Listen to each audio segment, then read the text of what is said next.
दोस्तों, कहानी है कर भला तो हो भला। एक बेरोजगार शिक्षक था। वो नौकरी तलाशने के लिए काफ़ी कोशिश कर रहा था, लेकिन उसे नौकरी मिल ही नहीं रही थी। ये शिक्षक भगवान से बहुत आस्था रखते थे। अपने साथ कुछ अच्छा हो या बुरा, वो सारी बातें भगवान से किया करते थे। कुछ अच्छा होता तो धन्यवाद देते और कुछ बुरा होता तो भगवान से शिकायत भी करते। उनका अभी स्ट्रगल का दौर चल रहा था, तो वो भगवान से शिकायत कर रहे थे। कहते हैं, भगवान मुझे नौकरी क्यों नहीं दिलवाते हो, क्यों मुझे परेशान करते हो। थोड़े दिनों बाद ही शिक्षक को एक कस्बे में सरकारी नौकरी लगी। शिक्षक ने तुरंत भगवान को धन्यवाद दिया और उनका आभार माना। लेकिन दिक्कत ये थी कि स्कूल गांव में था और उनका रहने का इंतज़ाम कस्बे में किया गया था। उनके मकान से स्कूल तक का अंतर 5 किलोमीटर था। शुरुआती दिनों में पैसे न होने की वजह से उन्हें अक्सर इतना लंबा अंतर पैदल ही चलना पड़ता था। कभी कभी उन्हें रास्ते में कोई वाहन दिख जाता तो उससे लिफ्ट मांग लिया करते, लेकिन ऐसा बहुत कम होता था। शिक्षक ने तय किया कि सबसे पहले वो पैसा जमा करके एक मोटरसाइकिल लेंगे। करके कुछ ही महीनों में मोटरसाइकिल लेने के लिए पैसे जुटा लिए और एक अच्छी सी मोटरसाइकिल खरीदी। अब उनका जीवन थोड़ा आसान हो गया। उन्होंने फिर से भगवान को धन्यवाद दिया। उन्हें अपना पुराना समय अच्छे से याद था। उन्हें इतनी दूर तक चलने की तकलीफ भी याद थी। इसलिए वो स्कूल आने के समय और वापस घर जाने के समय हमेशा किसी न किसी ज़रूरतमंद को दिया करते थे। कभी किसी छोटे बच्चे को स्कूल छोड़ दिया, कभी किसी बूढ़े को लिफ्ट दे दी, तो कभी किसी किसान को शहर छोड़ दिया। इस तरह से शिक्षक आ रहे हो या जा रहे हो, कोई ना कोई उनके पीछे बैठा ही मिल जाता था। लोग उनकी बाइक को अब दूर से ही पहचानने लगे थे, क्योंकि हर कोई जानता था कि अगर उनकी बाइक आती दिख गई तो लिफ्ट ज़रूर मिल जाएगी।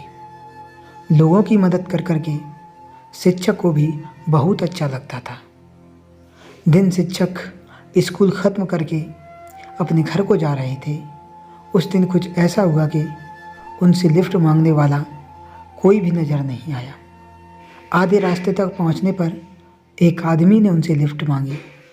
शिक्षक ने तुरंत उस आदमी को बैठाने के लिए अपनी बाइक रोक दी। उस आदमी को बैठाकर शिक्षक अपने रास्ते चल पड़े। थोड़ी दूर सुनसान जगह आने पर उस आदमी ने शिक्षक की पीठ पर चाकू रख दिया और उनसे कहा, अब ये बाइक मैं चला लूँगा, आप नीचे उतर जाइए और मेरा पीछा मत कीजिएगा। शिक्षक को लगा आज तो बुरा फंस गया। फिर भी शिक्षक ने कहा, दोस्त, तुम चाहे तो ये बाइक ले लो, जहाँ जाना है चले जाओ, लेकिन इस बात का जिक्र कभी किसी से मत करना, क्योंकि इस रास्ते पर वैसे ही बहुत कम लोग गाड़ियों से जाते हैं और उनमें से भी बहुत कम लोग किसी को अपने साथ बिठाते हैं। अगर इस बात का पता लोगों को चल गया तो वो दूसरों को लिफ्ट लेना बंद कर देंगे। उन लोगों का एक दूसरे पर से भरोसा उठ जाएगा।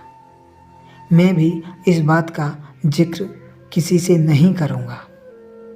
शिक्षक की बातें सुनकर एक बार तो उस लुटेरे का दिल भी पसीज गया, लेकिन फिर उसने सोचा कि मैं कहाँ इसकी बातों में आ रहा हूँ। उसने बाइक ली और वहाँ से चलता बना। शिक्षक जैसे तैसे फिर पैदल चलकर अपने घर तक पहुँचा और घर पहुँचकर भगवान से शिकायत करने लगा, क्या भगवान फिर से मुझे वहीं पर लाकर खड़ा कर दिया। शिक्षक उस रात बिना खाना खाए पिए ही सो गया। सुबह शिक्षक जब नींद से जागा तो उसने देखा कि उसकी मोटरसाइकिल उसके आंगन में खड़ी है और उस पर एक चिट्ठी चिपकी हुई है। शिक्षक ने उसे बड़े आश्चर्य से अपनी बाइक से उस चिट्ठी को निकाला और उसे पढ़ने लगा। चिट्ठी उसी चोर ने लिखी थी जिसने उसने ये बाइक छीनी थी। उसने लिखा था कि मास्टर जी, मुझे माफ़ कर देना जो मैंने आपकी बाइक चुराई। ये बाइक तो कोई सेलिब्रिटी ही तरह है, जैसे लोग किसी बड़ी सेलिब्रिटी को दूर से ही पहचान लेते हैं, उसी तरह हर कोई दूर से ही इसे पहचान ले रहा था।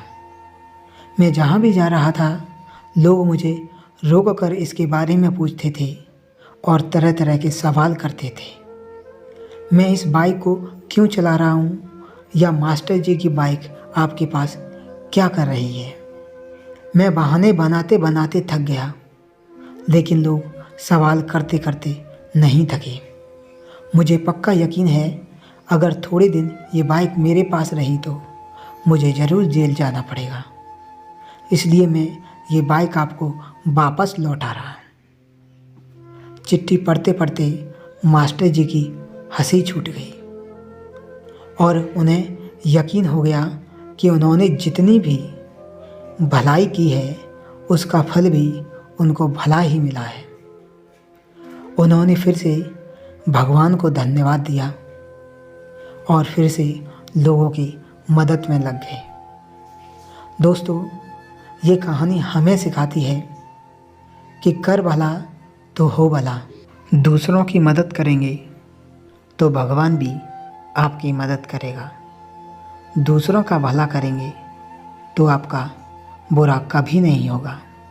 दोस्तों, कहानी कैसी लगी कमेंट करके ज़रूर बताएं और चैनल को सब्सक्राइब ज़रूर करें। धन्यवाद।